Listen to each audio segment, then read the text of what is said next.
O programa Bolsa Família foi criado em 2003 pelo governo federal para apoiar as pessoas mais pobres e garantir o direito delas à saúde, educação e assistência social. Ele começou com 3 milhões de cadastrados e chega em 2013 a quase 14 milhões.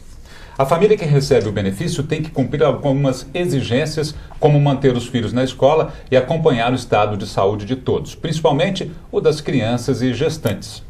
Em 10 anos, o Bolsa Família tirou 36 milhões de brasileiros da extrema pobreza e, por isso, é conhecido como um dos maiores programas de distribuição de renda do mundo. Hoje, vamos saber mais sobre esses avanços sociais e o que mudou no país depois que ele foi criado. Bolsa Família 10 anos é o tema do Câmara Debate de hoje.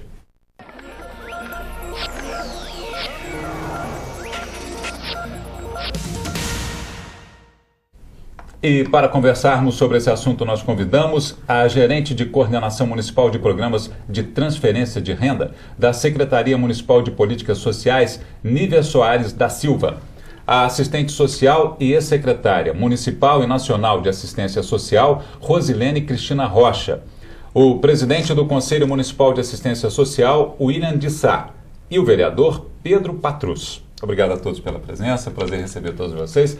Antes de começarmos o debate, vamos ver uma matéria sobre o assunto de hoje. Regina trabalha como faxineira e não tem um rendimento fixo. Por isso, há 6 anos, ela fez o cadastro no Bolsa Família. O benefício de R$ 108 por mês que recebe do programa é uma garantia para ela. Compro gás de cozinha, já paguei conta de água, de luz.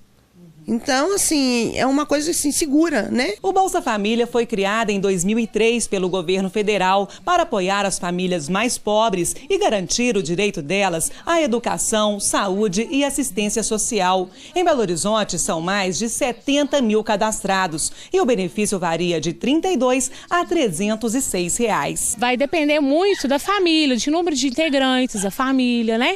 Para poder estar vendo. Então, o benefício ele vai ter uma variação. Podem fazer parte do programa as famílias que recebem por mês até R$ 70 por pessoa. As famílias com renda entre R$ 70,01 e R$ 140 por pessoa por mês e que tenham crianças e adolescentes com idade entre 0 e 16 anos incompletos ou gestantes. E as famílias que recebem entre 0 e R$ 140 e que tenham adolescentes entre 16 e 17 anos. Além das famílias que estão inscritas em outros programas federais e que atendem aos critérios do Bolsa Família. Para receber o benefício do programa, é preciso atender a algumas exigências. A saúde precisa ter acompanhamento da vacinação das crianças, sempre estar no posto de saúde, com cartão em dia, né? Assistência, nós temos acompanhamento do CRAS, que faz acompanhamento das famílias, e tem linhas regionais. E a educação, crianças manter 85% de frequência escolar e os adolescentes 75%. Além da atualização cadastral de 2 em 2 anos. Regina tem uma filha de 15 anos e sabe que para continuar recebendo o benefício, a adolescente não pode faltar à escola. A faxineira garante que cumpre todas as exigências do programa. E está com o cadastro sempre renovado, a menina tem que estar matriculada na escola, tem que ser frequente na escola. Muito bem, essa daí são as contrapartidas, né, Nívia? Isso, são as condicionalidades do programa. Agora são cerca de 70 mil famílias que recebem em Belo Horizonte? Hoje, atualmente, em Belo Horizonte, nós temos 70.505 famílias beneficiárias recebendo o Bolsa Família. A média é de 130 e quantos? R$ 135 hoje a média do benefício em Belo Horizonte. Mas isso varia muito, né? Mês passado, por exemplo, estava em torno de R$ 150. Varia muito de acordo com a variação das famílias que entram e saem do programa. E cada benefício, ele depende muito da composição familiar, do número de crianças na escola, se tem uma nutriz, se tem uma gestante. Então, para cada composição familiar, esse benefício vai variar. E tem muita gente na fila de espera também, né, para o benefício? Sim, hoje em Belo Horizonte nós temos em torno de 170 mil famílias cadastradas no Cadastro Único, candidatas ao programa Bolsa Família e a outros programas federais, municipais e estaduais. Agora, Rosilene, os números são impressionantes, né? De fato, o Bolsa Família é hoje considerado um dos maiores programas de renda do mundo. Porque tem uma escala impressionante. Ele tem 13,8 milhões de famílias em todo o país, está presente em todos os municípios brasileiros e atende a entre 45 e 50 milhões de pessoas, que dá 1/4 da população brasileira. 25% da população brasileira é atingida pelo benefício. Pelo benefício.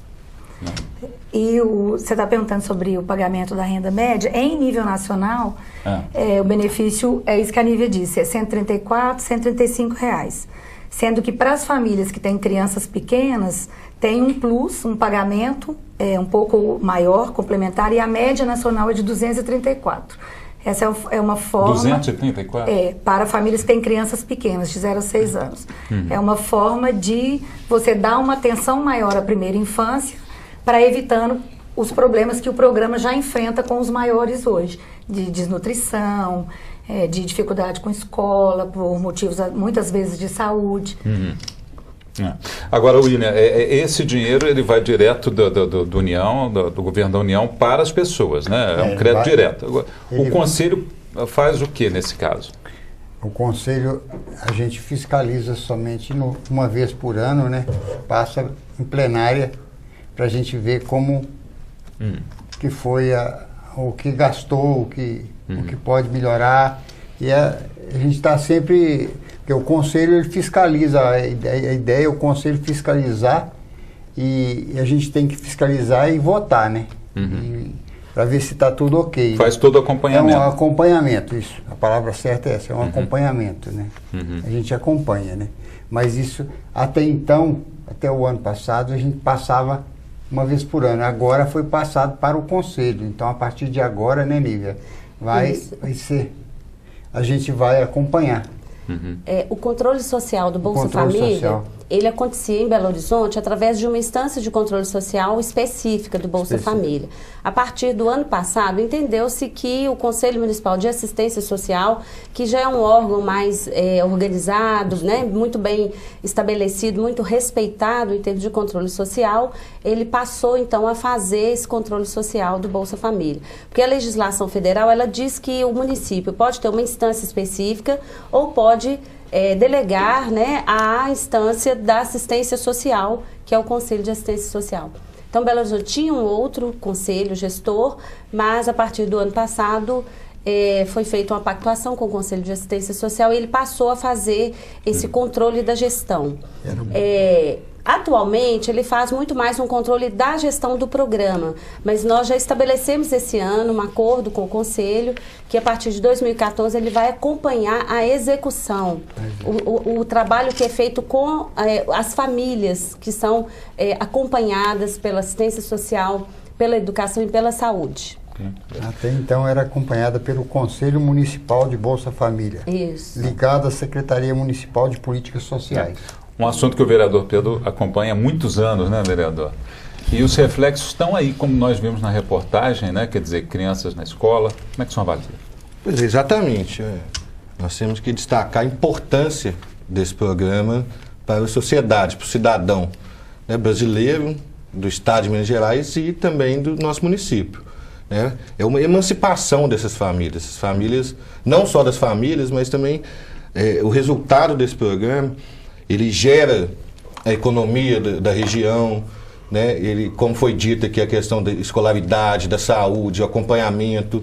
Então, para nós, assim, é quase que uma revolução silenciosa que o programa Bolsa Família realizou no nosso país. Ou seja, as famílias, as pessoas, o cidadão passa a ter dignidade, coisa que quando está abaixo da linha da pobreza não tem. Então, principalmente o programa que traz dignidade e emancipação às famílias. Só esclarecendo, o senhor acompanha há muito tempo o filho do ex-ministro do Desenvolvimento Social e Combate à Fome, Patrus Ananias. Exatamente. Que, enfim, desde a Prefeitura de Belo Horizonte teve uma atenção muito especial com a área social, vem desenvolvendo programas desde a gestão dele na Prefeitura e no Ministério, então, se intensificou e a implantação do programa Fome Zero, do próprio Bolsa Família. E por isso, lá dentro de casa, o assunto já era esse, né, vereador? Sempre foi.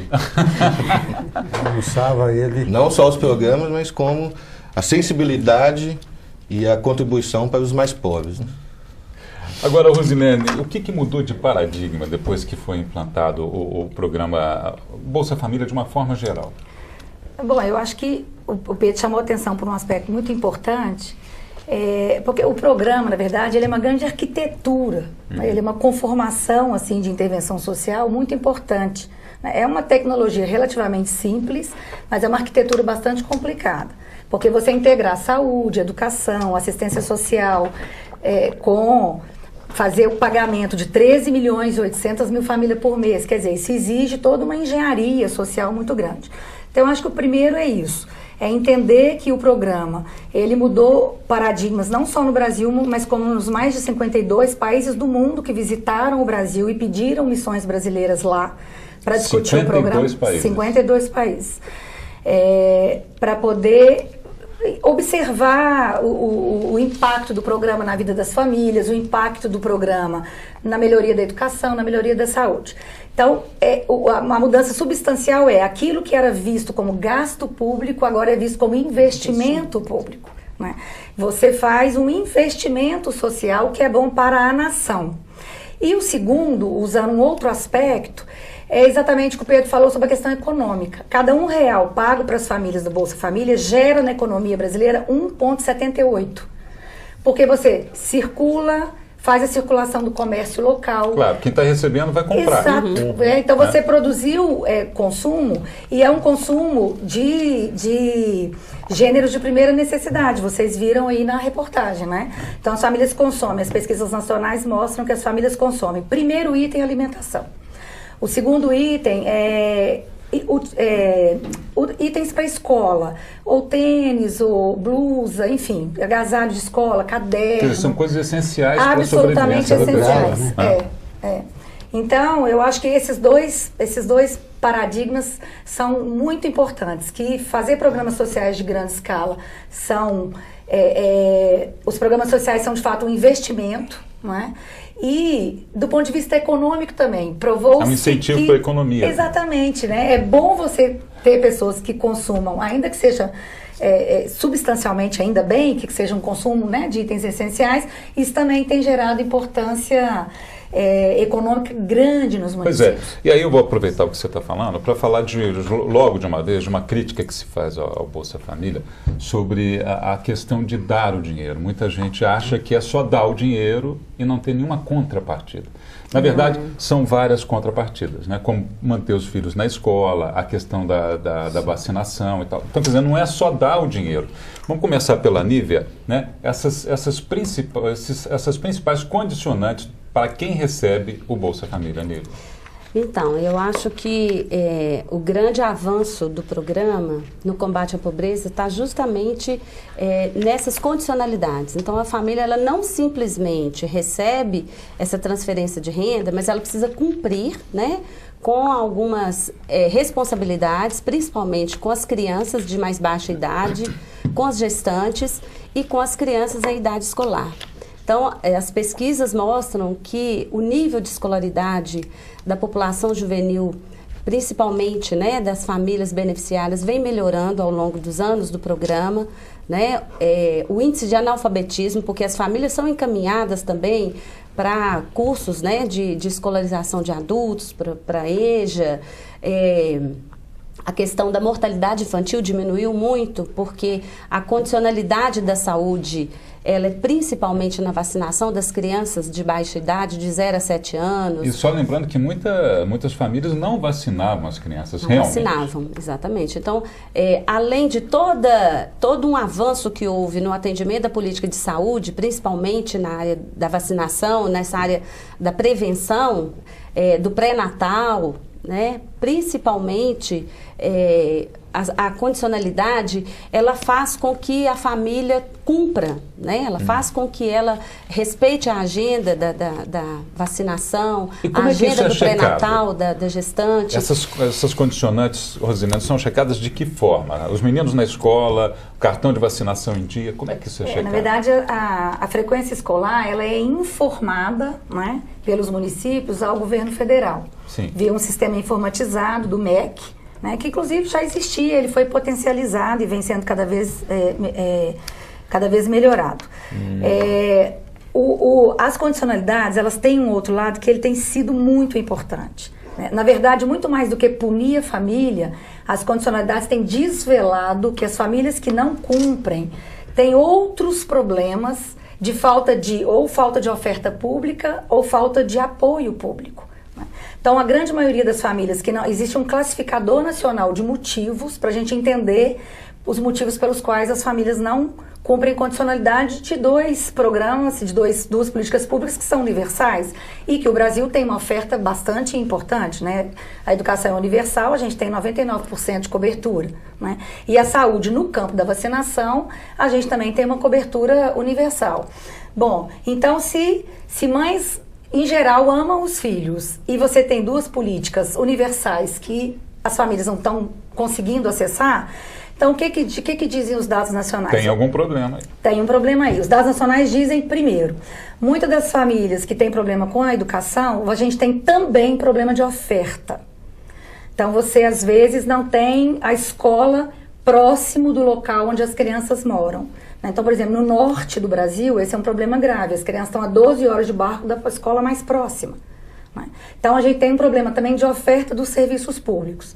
E o outro é um que reforça muito esse caráter multidimensional da pobreza. Então, por exemplo, muitas crianças que não vão à escola, os motivos são: estão cuidando de crianças menores porque não tem vaga na creche e a mãe vai trabalhar, a criança para de ir.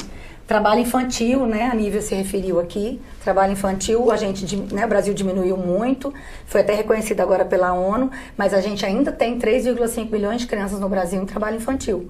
Então, o trabalho infantil é um outro. Então, a condicionalidade, ela é importante sobre este aspecto mais tradicional, mas ela tem se mostrado mais importante como uma desveladora de outros problemas sociais que o Estado brasileiro tem que aportar resposta para as famílias.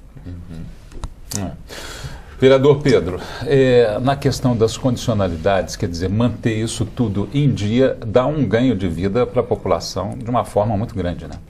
Não, sem dúvida, essas condicionalidades são fundamentais, né, de que as famílias tenham condições também de cumprir essas condicionalidades. É isso que a Rosilene está colocando. Às vezes falta a oferta do poder público. Né? Exatamente, mas uma outra coisa importante que a gente importante dizer, primeiro a questão das ações complementares, né, que é uma crítica que existe, que as pessoas falam: e cadê a porta de saída? Né? Meu pai coloca bem que na terra dele, porta de saída é serventia da casa. Então, esse tipo de crítica não se dá. Existem ações complementares. Ninguém quer ficar recebendo Bolsa Família o resto da vida. É claro que existem exceções, mas essas ações complementares, eu mesmo já participei ajudando, contribuindo em alguns, envolvendo as universidades, né, a formação de cooperativas para as mães que recebem, de costureiras, né? Então, essas ações também são fundamentais porque as pessoas, a um certo ponto, elas podem deixar de receber esse benefício. Que a ideia desse programa é exatamente que as ofertas, né, o crescimento, a emancipação das famílias chegue a um ponto de não precisar receber, mas que o poder público também garanta acesso a essas pessoas. Então, essa questão é outra questão importante. Uma terceira questão que eu acho importante é a questão da busca ativa e a importância dos centros de referência da assistência social em Belo Horizonte. E isso a gente tem, é outra questão, porque eu tenho certeza, e a Nívia pode falar melhor, que ainda tem muita gente em Belo Horizonte que tem que ser rachado nesse momento, que talvez precise e não tem nem acesso a saber do Bolsa Família. Então, essa questão da busca ativa é muito importante para o programa. Ainda tem esse problema também? Quer Sim. dizer, muitas pessoas numa condição tão difícil que nem sabem do programa. A exclusão é tanta que ela não tem nem conhecimento, nem informação de como acessar o programa, que é através do cadastro único. Então, a gestão municipal também tem esse desafio de localizar essas famílias com uma prioridade para as famílias com a renda abaixo de R$70, né? Que é a grande meta do programa do Plano Brasil Sem Miséria. Belo Horizonte, a gente ainda tem um contingente de pessoas nessa linha, abaixo da pobreza. Você tem um número? A gente faz... olha, a gente está em plena fase de atualização cadastral, que a beneficiária até disse ali na reportagem, desculpe, a técnica disse. Aquele trabalho é um trabalho de busca ativa, então as nossas equipes de técnicos vão todos os dias. A gente tem um georreferenciamento que é, como a palavra diz, a gente tem uma referência de onde estão localizados, dentro dos bolsões de pobreza, essas famílias, através de dados do IBGE e de dados do próprio Ministério do Desenvolvimento Social. Então, os nossos técnicos vão todos os dias a campo para tentar localizar essas famílias. Então, a gente não tem como falar de números exatamente agora, porque nós ficamos no ano de 2013, praticamente o ano todinho, cumprindo essa meta que foi determinada pelo Ministério. Então, a gente recebe números trimestralmente de demandas para essa busca ativa, para localizar essas pessoas. E, principalmente, também pessoas em situação de rua. Então, hoje a gente está finalizando no dia 14 de janeiro. Nós vamos encerrar um ciclo de 8 meses de busca ativa. E aí sim nós vamos poder ter uma fotografia mais real de qualquer cidade hoje de Belo Horizonte. Em nível nacional, esse desafio está muito colocado, por exemplo, a população indígena, quilombola, população em situação de rua, né? Ribeirinhos, quer dizer, são as famílias mais pobres, mais vulneráveis, mas que também é o desafio para encontrar, cadastrar, lugares que não tem banco. Uma vez a gente chegou a um lugar em Manaus que sequer era real o que se usava na cidade. Nossa. Porque não tinha banco, não tinha, enfim, tinha uma forma de escambo lá e pagar a Bolsa Família lá não significava praticamente nada para eles. Então, tem desafios enormes, sem dúvida, dessa questão do cadastramento e do encontro das famílias mais vulneráveis. De trazer essas famílias para o Bolsa Família. Bolsa Família. Nós estamos conversando sobre os 10 anos do Bolsa Família e voltamos já já.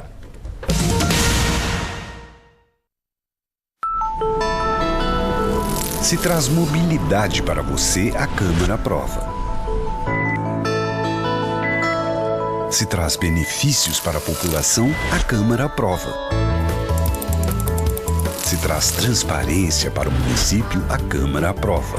A Câmara de BH elabora e aprova leis que ajudam a melhorar nossa vida. O que é bom para a cidade, passa na Câmara. Câmara de Belo Horizonte. Sua voz, nossa ação. Olha isso, estão chamando a gente. Então vamos. E já compartilha aí também, tá? Os jovens querem participar da vida do país. Melhorar, querem ser representados. Se você tem 16 anos ou mais, esta é a sua chance. É hora de tirar o título de eleitor. É seu direito. Com ele, você participa dos destinos do país. Eu me represento. Eu voto. TSE. Justiça Eleitoral. Se traz seriedade para todos, a Câmara aprova. Se traz reconhecimento para o servidor, a Câmara aprova. Se traz melhorias para a educação, a Câmara aprova. A Câmara de BH elabora e aprova leis que ajudam a melhorar nossa vida. O que é bom para a cidade, passa na Câmara. Câmara de Belo Horizonte. Sua voz, nossa ação. Nós estamos de volta com o Câmara Debate. Hoje o nosso assunto são os 10 anos do Bolsa Família. Vamos ver mais algumas informações sobre o programa. O programa alcança cerca de 50 milhões de pessoas em todo o país. 93% das famílias que recebem o benefício são chefiadas por mulheres, 78% por mulheres negras e pardas. 75% dos beneficiários adultos trabalham. Segundo o Ministério do Desenvolvimento Social e Combate à Fome, os reflexos são sentidos em várias áreas, como saúde, economia e educação. Por causa do programa, mais de 15 milhões de jovens estão matriculados no ensino público. 5 milhões de crianças estão com a vacinação em dia. Estima-se que cada real investido no Bolsa Família gere R$ 1,78 na economia do país.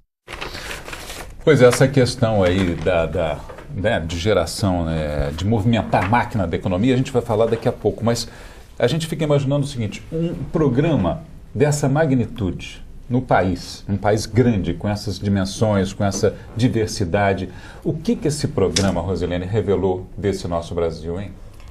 Revelou, acho que de pronto, uma dívida social histórica, não é? Porque, de fato, as famílias mais vulneráveis e as mais pobres eram as famílias que estavam mais afastadas das ofertas dos serviços públicos, né? Tanto da rede de proteção social, assistência social e de renda, quanto da rede de educação, da rede de saúde. É aquilo que a Nívia dizia, né? Informação também é poder. E as famílias mais pobres têm menos acesso à informação. Hoje a gente conhece mais do que há 10 anos atrás toda essa população pobre do país?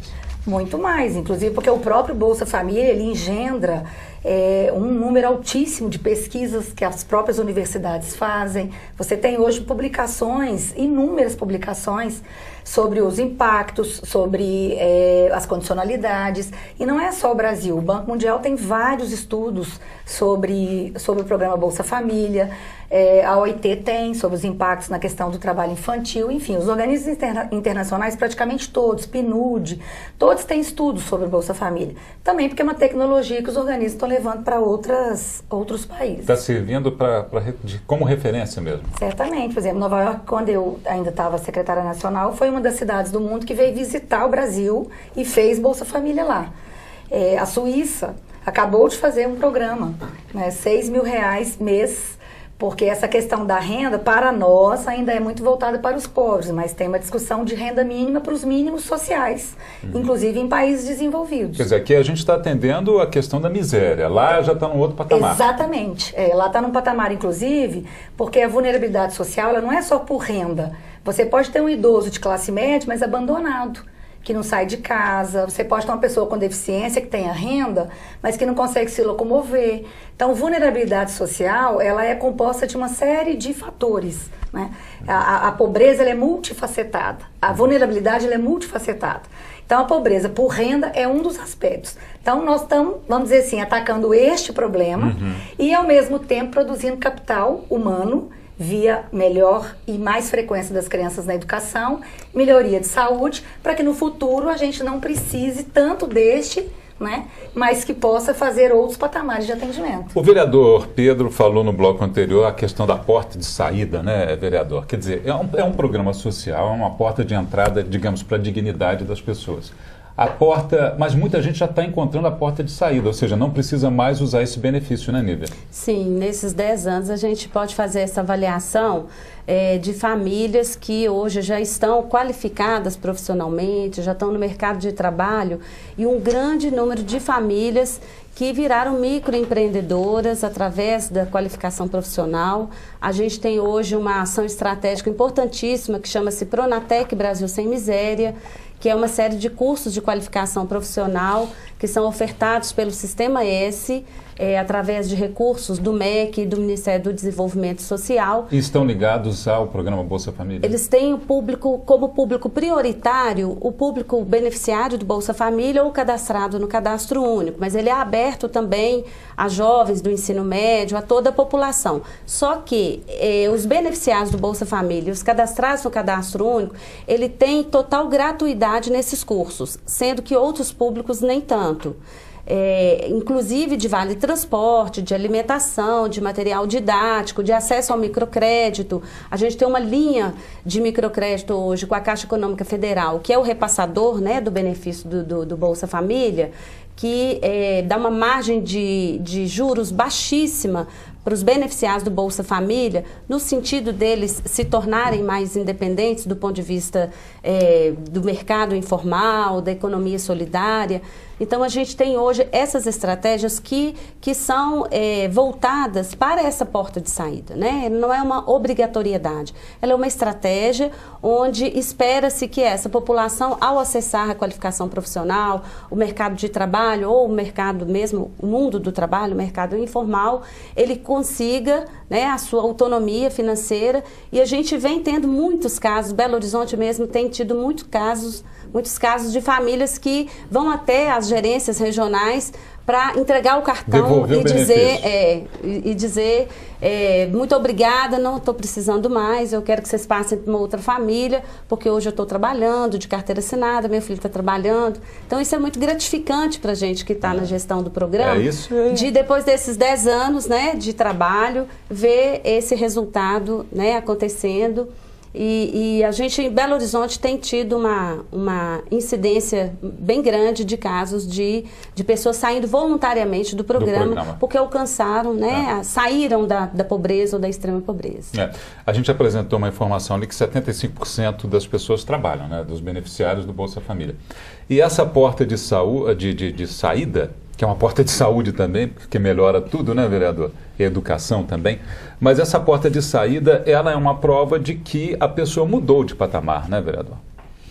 É o que alguns especialistas têm chamado de nova classe média ou nova classe trabalhadora, né? Assim, teóricos têm divergido sobre essa nova, que a gente pode chamar uma nova classe social que emergiu no nosso país, e essa nova classe social, ela demanda mais também. Então, daí a importância dos poderes públicos, dos executivos, se adequarem a essa nova classe social que o Bolsa Família emancipou. Né? Que, não só o Bolsa Família, mas os programas sociais que o governo federal tem feito, né, desde o governo Lula e agora com a presidenta Dilma, de inversão de prioridade. O que tem acontecido é isso. Foi invertida a prioridade do governo, onde os projetos sociais realmente chegam a quem mais precisa, que é isso que as nossas assistentes sociais estão colocando aqui, da importância que ele tem de criar essa nova classe social, e para isso vão criar novas demandas que o poder público tem que dar conta. Você pensa assim também, William? Penso sim. Eu sou morador de um bolsão de pobreza, né? Eu sou do Jardim Felicidade. Eu moro numa comunidade muito humilde de Belo Horizonte, que é na região norte. E eu vejo quanto é importante o Bolsa Família para aquela comunidade. Hoje mesmo eu estive conversando com uma senhora que recebe Bolsa Família em frente à minha casa. E ela diz que quando chega o Bolsa Família, ela compra gás, ela paga sempre alguma conta de luz e sempre faz alguma coisa para os próprios filhos. E ela recebe R$80. Ela diz que é R$80, que é muito pouco, mas é muito importante para ela. Porque quando ela, às vezes, até dá para comprar uma roupinha. Quando ela controla, dá para ela comprar uma roupinha para uma criança. Então é muito importante para a gente que vive o dia a dia, ver como a pobreza necessita desses benefícios, né? Que eu sou usuário também de um benefício. Eu sou o primeiro presidente de conselho do Brasil a chegar na presidência, um usuário chegar na presidência de um conselho municipal de... Eu sou usuário do BPC, Benefício de Prestação Continuada. Eu tive um AVC e paralisou o meu lado esquerdo, eu não pude trabalhar.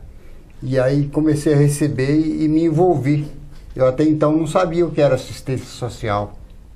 Então, assistência social foi lá e me tirou de lá, que era um zero, que eu não entendia nada de assistência social, e hoje me tornei presidente do conselho. Veja como resgata não somente a pobreza, também é espiritual. Não é isso, não é só financeira. Material, né? Também dá um pouquinho de alegria para a gente entender o que é. Porque a gente tem direitos, está na Constituição, mas nós temos deveres também. Isso é que a população tinha que entender. A gente tem direito, então a Bolsa Família é uma troca, né? Eles têm direito de receber o Bolsa Família, mas também tem deveres. Tem que mandar o filho para a escola, tem que mandar o filho para o médico, tem que tomar vacina. Não é só pegar o cartãozinho e pegar o crédito. E pegar o crédito. Mas é importante, né? Esse controle, né? E é difícil de entender como se faz um controle de tanta gente. 13.800.000 pessoas no Brasil recebem esse benefício.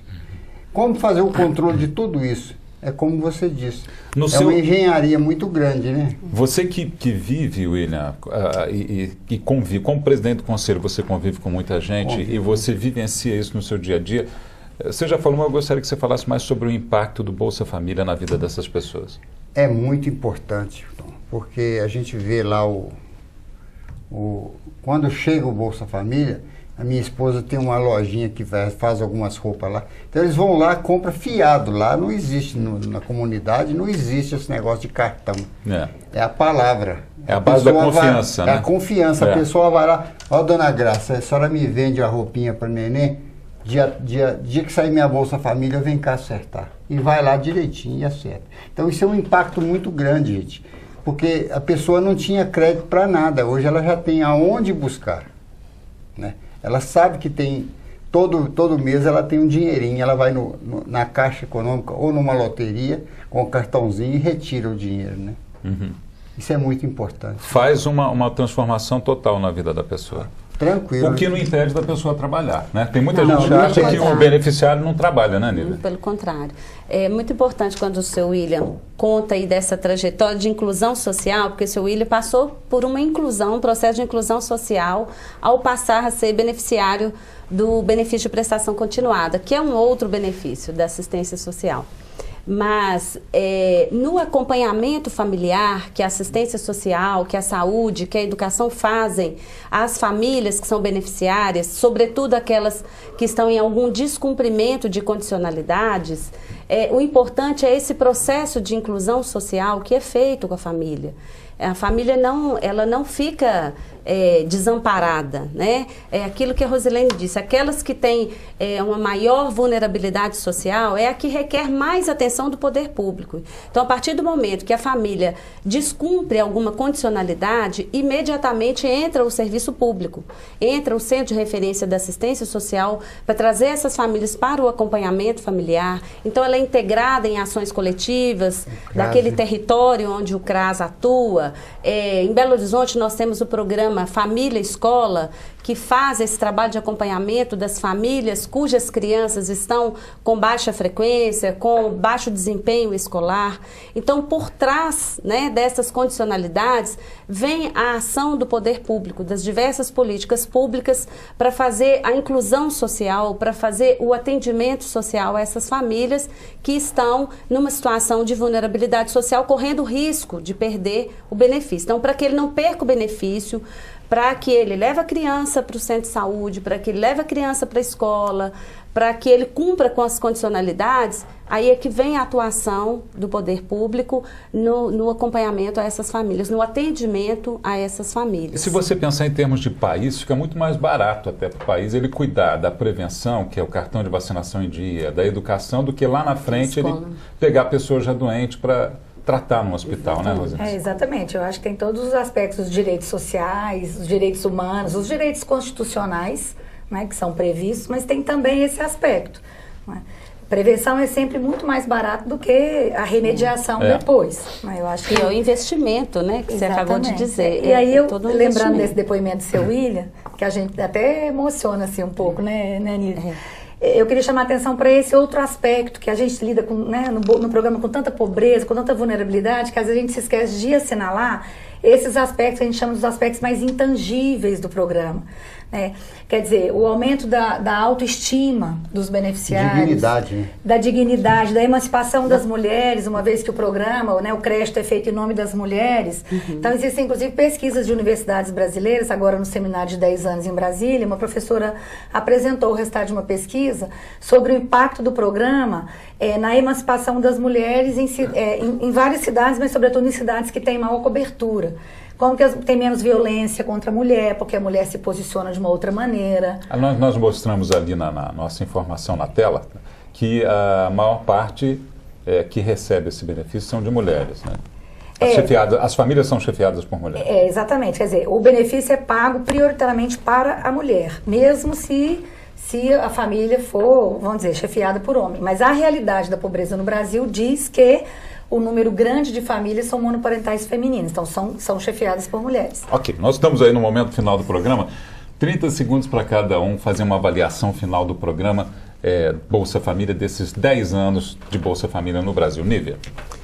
Bom, a gente faz uma avaliação muito positiva do programa, né? Temos aí o desafio na gestão municipal de melhorar cada vez mais, né, esses índices alcançados pelo programa, sobretudo na população da extrema pobreza, né, dessa localização das pessoas que estão em situação de extrema vulnerabilidade social, de trazê-las para o cadastro único, de trazê-las para o programa Bolsa Família, e o desafio cada vez mais, né, de fazermos uma boa gestão, né, termos essa consciência de que estamos cada vez mais incluindo e, né, quem sabe, num futuro próximo não termos mais nenhuma família dependendo do programa Bolsa Família, porque a gente rompe com um ciclo de pobreza. Sem dúvida. Rosinete.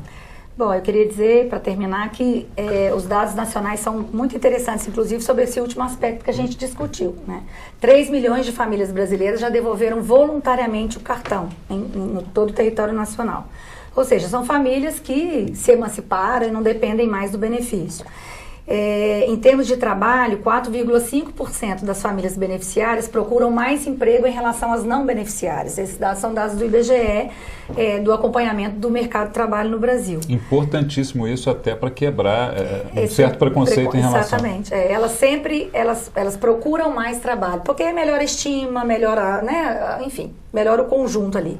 E dizer também que enfim, eu acho que esse desafio intersetorial e a gente fazer um investimento nesses outros aspectos que compõem a pobreza, eu acho que é o salto que temos que dar no Brasil, né? Estamos dando e temos que dar ainda mais, ou seja, a gente tem que conjugar renda com a oferta de mais serviços, né? Serviços na área da assistência social, na área da saúde e da educação, para que a gente de fato, né, rompa com o ciclo de pobreza aí tão histórico e vamos dizer, permanente aí no Brasil. Que está aí desde o descobrimento. Desde o descobrimento. William.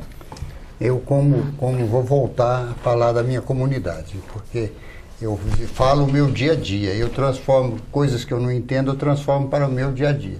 E o que eu entendo é o seguinte, que eu moro num bairro que foi criado, ele foi doado casas para os moradores, que tinha 3 filhos acima. E a maioria, quem recebeu casa lá, era mãe solteira. Era mãe. Então, por aí você tira a base. Quantas famílias tem lá naquele bairro lá que sobrevive do Bolsa Família? Isso há 25 anos atrás, né? Então, de lá para cá, a gente melhorou bastante o bairro, mas foi essa condição. Então, eu vejo o impacto que dá quando sai o Bolsa Família para aquela comunidade lá. E é muito importante. E para aqueles que ficam de plantão reclamando e dizendo que que não deveria dar esse dinheiro para o pobre, é porque nunca passou fome. Ele nunca passou necessidade na vida dele. O dia que passar, ele vai entender que R$10 vale muito para quem está com fome. É isso, tipo. Muito bem. Vereador. Bom, eu acho que esse programa Bolsa Família, acho que o Brasil tem que ter orgulho de ter um programa social desse tamanho, né? Pela primeira vez, os mais pobres do nosso país estão sendo ouvidos, né, seu William? E mais, pela primeira vez, o nosso país está vencendo a miséria, a pobreza extrema, né, e pagando essa dívida histórica social que nós temos com a nossa população e nosso cidadão. E o Câmara Debate fica por aqui. O programa é exibido às terças e quintas-feiras, 6 da noite, segundas, quartas e sextas, 6h30 da manhã e nos fins de semana. Obrigado pela sua atenção e até o próximo encontro.